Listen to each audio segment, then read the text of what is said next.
This is Tuesdays with Ted. That's me. And I'm sharing with you everything that I know in hopes that you can elevate your life. Welcome, it's Ted, and it's Tuesdays with Ted. Today is August 29th, and we are talking about giving, dying, and heart opening. So we're actually going to do a little bit of yoga today, which is why I have my lovely yoga mat. Liz is actually behind the computer there, so if you have questions or comments or you want to add some stuff, definitely please feel free to do that. Right now, what's happening, and we have sound, Liz, I want to make sure we got the sound there. Right now, I want to make sure that everybody knows that what's happening in Houston. Right, so Houston is going through this horrible, horrible experience, and we have friends in Houston. We have friends in Corpus Christi, and if you've seen any of the footage online and any of the floods, then it's really, really, really a mess, you know. And I thought I can't do this program here and not mention some of the horrific things that are happening in our country right now and even around the world. So it got me thinking. Are we good? It's not loading on here. So I can't really go on without mentioning that and all the stuff that's going on. So I was kind of scrolling through the news, and then all of a sudden I found out that not only is Houston going through a horrific time with floods and Hurricane Harvey, but in South Asia, over 1,000 people have died from flooding this summer alone, in Nepal, in Bangladesh, and in India. And right now, in fact, Tuesday, August 29th, the floods in Mumbai are incredible. And I was in Mumbai back in 2008. And it's an amazing city with millions and millions and millions of people. But as some of you may know, if you've ever traveled to India, the infrastructure is not like we have in the U.S. So when the rains fall, houses just kind of fall off a cliff, and people have died from mudslides, and electric wires are not all nice and neat in a plastic little tube. They're just kind of out in the middle of nowhere. So it's just important, you know, and I saw that and I kind of scrolled down my CNN app and there's like one little blurb about it way, way, way, way, way down at the bottom. And that bums me out a little bit, I have to say, because I really feel like it's important for us as human beings that inhabit this earth to really be aware of what's happening around the world. And excuse me, it's one of the reasons why I love my good friend Scott Pfeiffer so much, because he helps children throughout the world. Yes, he helps them here in this country, but also around the world. And it's important for us. And I think especially in this time right now in our particular country where there's a lot of division. Like I've always known ever since I've been following the news and being aware of kind of political climates and stuff, how we kind of live in two separate countries in one geographic area. We have one side of people who believe a certain thing and the other side of people who believe something different.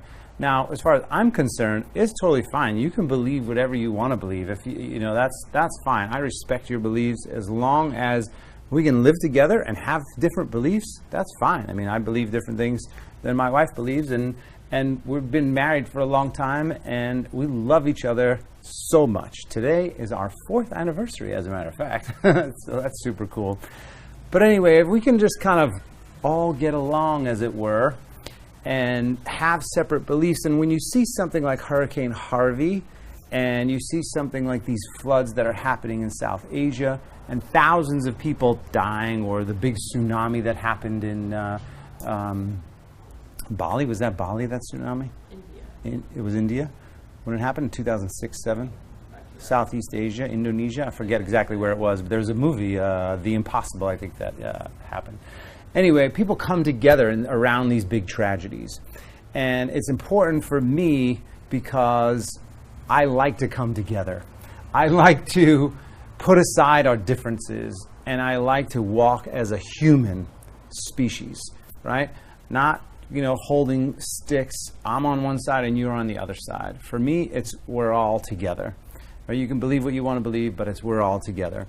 And it's really important for me to share that, because it is what I believe. It's really, truly what I believe. I don't believe anyone is any better than anybody else, whether you're, a poor person living on $1 a day in a country like India, or whether you're a billionaire somewhere in the world flying around on your own private jet. It doesn't matter. No one is any better than anyone else. We're human beings. We all have very similar makeups and DNA and all that sort of stuff. And it's important to respect each other in that way. And I was thinking more about that, just to kind of take it to one extra level. It was, for me, it was like, what happens when you die, right? In a heavy-duty situation like this, if you're stuck on your roof and you can't get out and death is imminent, or maybe you're inside the house and you're stuck. Like some people in Hurricane Harvey, apparently they don't know this yet because there's no body count yet. They're still dealing with it all. But people may have gone into their attic in hopes that the water level wouldn't rise, but they might be stuck in there. They might not be able to get out. Nobody might find them, and they might die in there.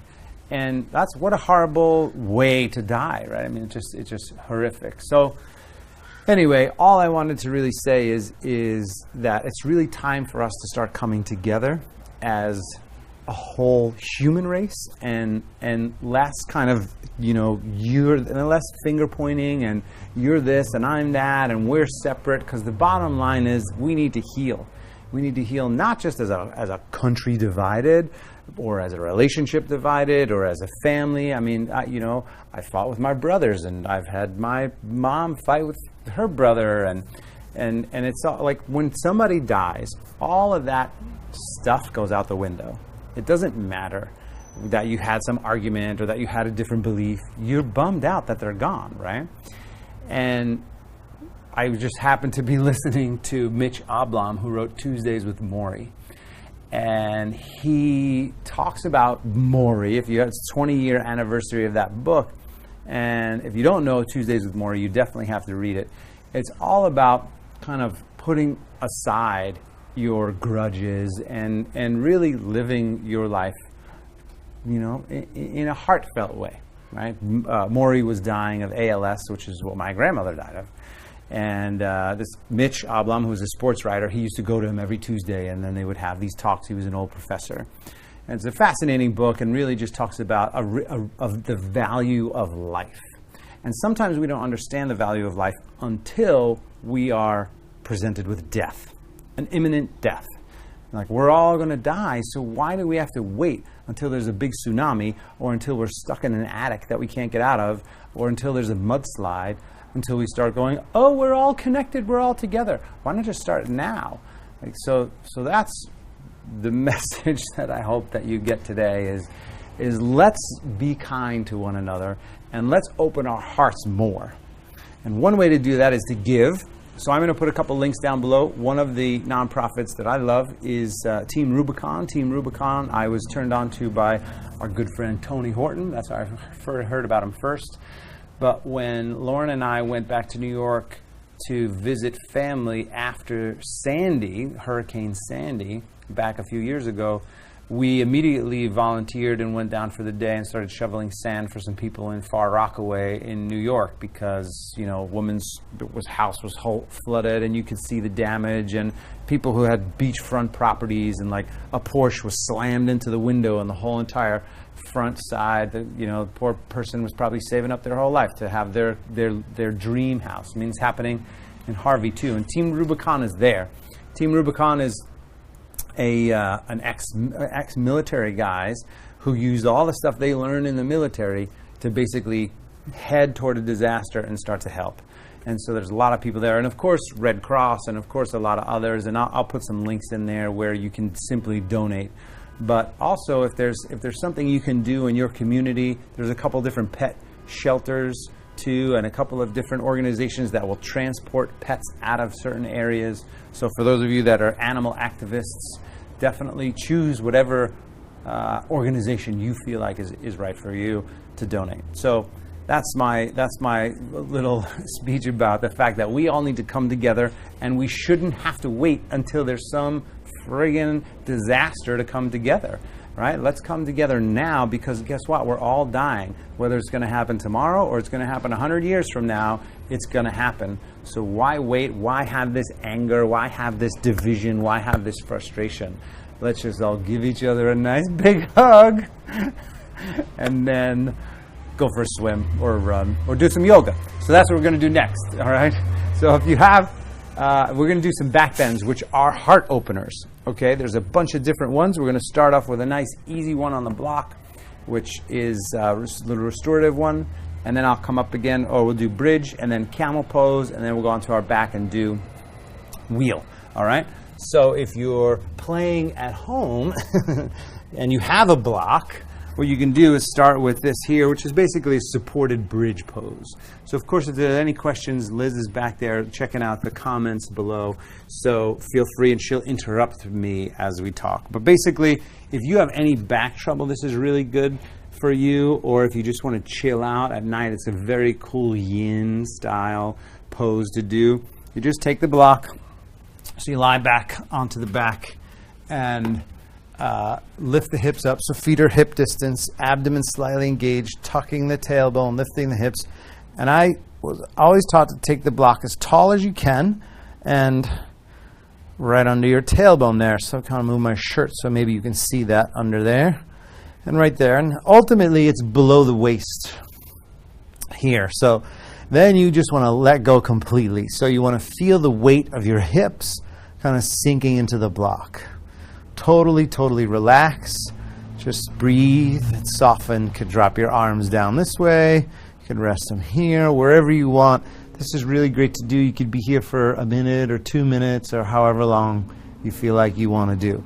If this is too high for you, you can't quite get your hips to the highest point, or you don't have a block, then you go sort of halfway, right? Like this is fine too. It just depends on the length of your torso, the flexibility of your spine. So I'm going to go back up because I want to show you one little extra credit thing here. So from here, you can take both legs up, right? Now, notice my legs are straight and I'm a little bit wobbly on the block, but the block is fairly stable. Some people that I've worked with over the years, they need to hold on to the block, which is totally fine. The idea here is to get the legs straight up and down. This is kind of a supported shoulder stand, really. But your back still feels nice. It should be, the block is below the waist. So if you need to hold on to the block for stability, that's fine. But you get this incredible sense of draining. So all the lymph, all the blood, all the fluids drain basically down the legs, through the body and to the head, right? So it's really good for you. Just going to roll my ankles there for a second because your feet start to tingle a little bit there. Then lifting the hips, come on down, and then I'm going to come up. So our next one is kind of, if that's like the easiest back bend and just super nice to just chill out and be there. Next one I'm going to do is camel pose, Ustrasana. I like to pad up my mat a little bit, so I'm going to double up my mat for my knees. And then I also like to tuck my toes to start. So there is a version of this where your feet are back this way. That's more intense because it takes a deeper back bend. But starting with your knees on your mat there, lifting up, hands on the waist, lift up nice and tall, pull the shoulders back, and that could be enough.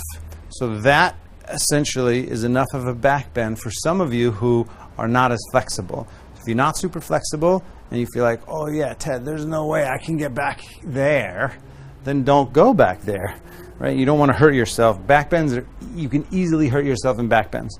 So I always recommend heart up, shoulders back, one leg at a time, one heel at a time.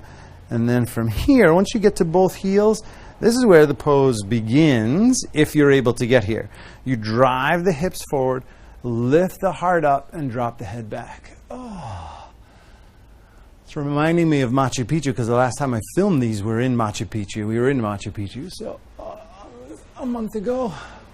So opening up this heart center. When people talk about heart opening, they talk about this energetic center here in the center of your chest that opens, right? Plus, you know people who are kind of angry and curmudgeon-y and just like, you don't want to be around them. those people most likely have closed hearts. They're not super generous. They're not super compassionate, right? They're not super kind. So we want to stay away from those people. Lift up or go give them a big hug, and we're all coming together. One more nice big inhale. Open up, stretch. Oh. So now I'm going to come down here. So you come out one side at a time, abdomen strong. You could drop down and just put your head down. You could just take a little rest, take a little break. It's always good to pause there. And then we're going to go deeper into the next level. So I'm going to come up. The next level would be with the feet flat. This here, you can even bring the hands down to the sole of the foot. Notice it's a much deeper back bend. So I have to drive the hips higher. For me, I'm not as flexible, so I'll even come up with my fingertips on the heels there. But then drop the head back and push the hips forward and breathe.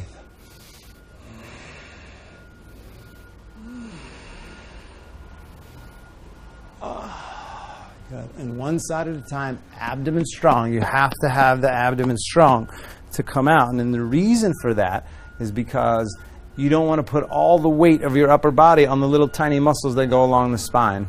If you do that, it's going to be too much weight. That muscle is going to cramp up, and then you could throw out your back. So always think about your abdomen.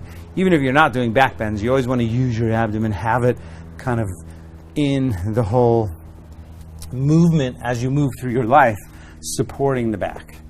Sometimes that's why so many people have back trouble, is because they're not engaging their abdomen. All right, next one. How are we doing on? Good. So this next one is bridge, simple bridge pose. So the way I'm going to do this, I'm just going to move the block here. I'm going to have the feet hip distance again, and if possible, I'm going to kind of scoot down a little bit, and I'm going to, if you can, touch the heels with your hands. So now I can do that, but there was a time where I couldn't do that. I think it was because my quads were too tight and my legs wouldn't bend that way, and so I couldn't quite touch the heels. So if you can't touch the heels, it's totally fine, or maybe your arms aren't long enough, or so whatever it is. But if you can, you want to touch the heels, and then you know that your legs are about hip distance from there. And then there's a few options here. Not a few options, but there's a few steps to get up here. Some people just go rump and they just kind of ram up. The idea is engage the abdomen right away and tuck the tailbone. So that's a smaller, subtle move. So engaging the abdomen, tucking the tailbone, then lifting the hips up. From here, you can pause with your knees, hips in line with your shoulders. So you sort of create one straight line on the whole side of the body. Abdomen is strong, right? Thighs are engaged. Here my glutes are slightly engaged. Notice if you lift the toes, you can relax your glutes. Your hips may drop a little bit, which is fine, just so you can feel the difference of engaging the glutes and sort of going up a little taller. Feet are down, and then relaxing so you come down. See if you can relax, so come up on the heels, relax the glutes, and then lift up a little taller before you start to engage the glutes. Right? And just notice. Once you start to engage, it's fine. You put the feet down. So now, once you have a little bit of control here, you're going to interlace one hand with the other, fingers with the other, and drive the hands down. So I always pull the shoulder under as well. So from this to that is a big difference. All right, so I'm going to do the other side and then other side. So now I get a big shoulder stretch, and then I drive the hands down, and then I push the hips up higher. Breathe. So this is a lot of legs, right? It's a lot of legs driving the feet down into the mat and then pushing up. And the more you drive your feet down, the more you can relax the butt here. When you relax your glutes, I'm going to come down. When you come down, you release, get the shoulders out of the way, and then one vertebrae at a time. Slowly come down. 1, 2, 3, and then rest for a second. But when you really drive the heels down and the feet down, and you lift the hips up, you'll notice you'll be using more legs, more quads, more feet, and you don't have to engage your butt to lift up a little bit higher. And what that does is that allows your lower spine to sort of elongate a little bit more. All right, we're going to do that one more time. Same thing, engaging the abdomen slightly, tucking the tailbone, lifting the hips. And again, this is heart opening, okay? So when you interlace the fingers, you pull the shoulders back, that immediately is kind of opening up that heart center, and then again, drive up. And one thing too is sometimes you're gonna drop the chin down. Avoid that. Keep your face sort of parallel to the floor if you can. Drive the hands down and lift up. Relax the glutes and breathe.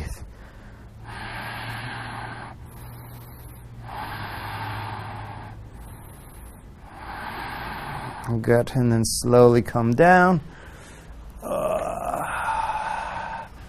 Pause, take a couple of breaths. So that might be enough, right? Those three, on the block, off the block, or Ustrasana, could be enough.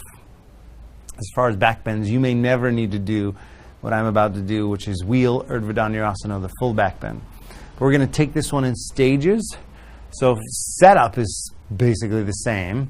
Feet are down, you kind of touch the heels there a little bit, and then you bring the hands back behind you here.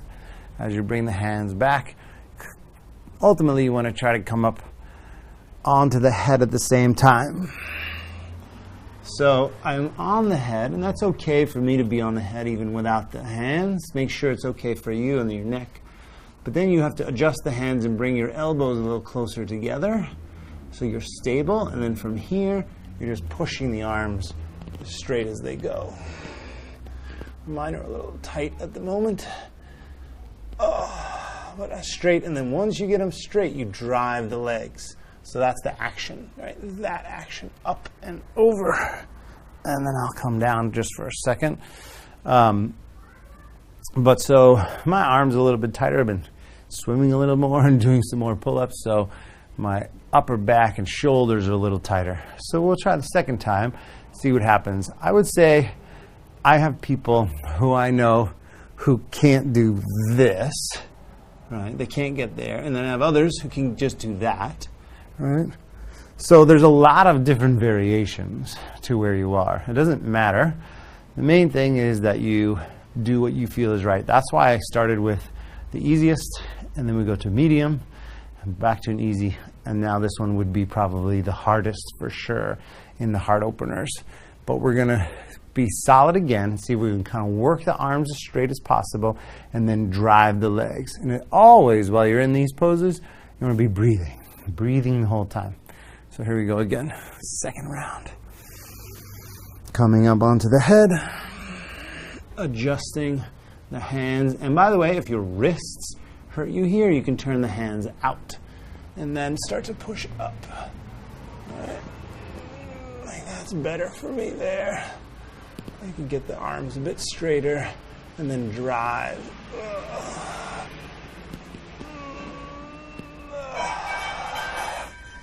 Good. So holding, when you get up into that back bend, see if you can hold just a few breaths to start. If it's really intense, you can do, I'm going to do one more, but if it's really intense, you can hold just for a couple breaths or a breath. And eventually, there was a time when I was doing a lot of back bending that, I was holding for 60 seconds, right? That's a big deal. Because when you're upside down like that and you're driving, driving the legs down and pushing, you're actually pushing the kidneys into the adrenal glands. The adrenal glands are small glands that rest on top of the kidney, and the adrenal glands secrete adrenaline. So you're kind of pushing that, so it's a very intense pose. So I'm going to do one more, and that'll be it for me today as far as the back bends go. So lifting up again, same thing. Remember, feet are solid and square, abdomen strong, and then coming all the way up and back. We'll do a little variation, actually. So we'll take one leg up at a time, and then I'll show you the recovery one to do that as well. So from here, coming back and up, onto the head first, setting the hands, pushing the arms up, and if you're okay, move the left leg to the center. Take the right leg to the ceiling. All right, and then you can always switch.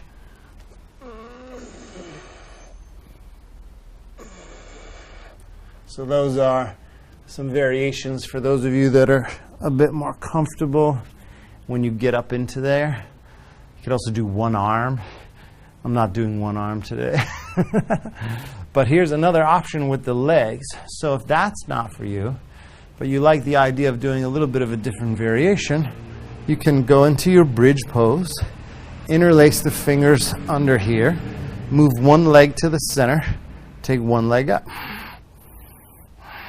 Right, it just changes it. Forces you to kind of use that quadricep and lift up slightly. And then bend and switch. Same thing. Breathe, lift. And you'll notice too, as you practice and move around a little bit, bend that leg, come down, where you're tighter. Right? So if you can't quite get the hands under there, or you can't wiggle the shoulders under there, or if you can't put the hands down, there's all kinds of different litmus tests for noticing whether you're solid or whether you're flexible or whether you're tighter. All kinds of different things are going to tell you what you can do or what you can't do. And the main thing in the yoga practice is going at your pace, right? So it's a big strength and flexibility thing. Obviously, I'm winded from doing these things here. But, excuse me, but it's also about opening up, right? So you're strengthening and stretching at the same time. You're also de-stressing. So this is just a few back bends that you can do at any given time. And we're good? No questions, no comments? All right, good. Well, there you go. Thank you so much, you guys. I will post some links on where you can give, because really we want to give before we die, because the giving is the actual reward. All right? So thanks for watching, and I will see you next time. Hey guys, thanks so much for watching the video. I really appreciate it. I'd also appreciate it if you share it with your friends, but subscribe so you get regular updates when I'm posting new content. So click that button over here, or maybe it's up under here, or maybe it's down below. It's got to be somewhere around here, I think. So it's the universal energy ball of subscription. So click that button. Thanks so much, and I'll see you soon.